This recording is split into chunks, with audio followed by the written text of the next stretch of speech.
сәні, өнегесі нақылы, білімнің сәні, ең пайдасы, жақсысы демекші балалар. Келесі кезеңге өттік.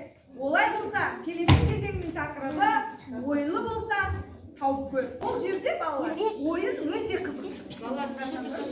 Асық деген сөзде қандай дыбыстан басталады?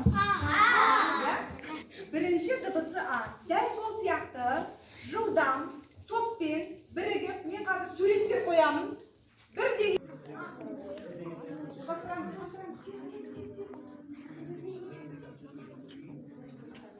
жасықты көрейік. Қазақ әліпбиінде қанша әріп бар?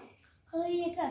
Жарайсыздар, қош келдіңіздер. Біліктілер тобы қай асық? Дыбыстың таңбалануы қалай аталады? Дауысты. Төртінші ұяшықта нешінші бейне сұрақты берген көрейік. 4 дейді. Оқушылар, менің сіздерге қоятын сұрағым. Қазақстан Республикасының мемлекеттік туының түсі неліктен көгілдір деп ойлайсыздар? Не бұл? Зымыран ұшқан кезде жер болады, топырақ болады, өсімдіктерге лас ауа келеді, сондықтан табиғат ластанады.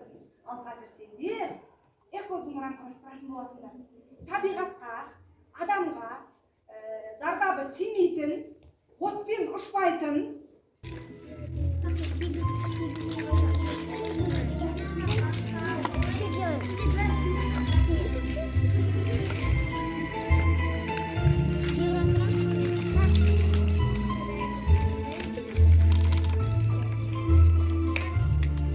бас жүлде бар.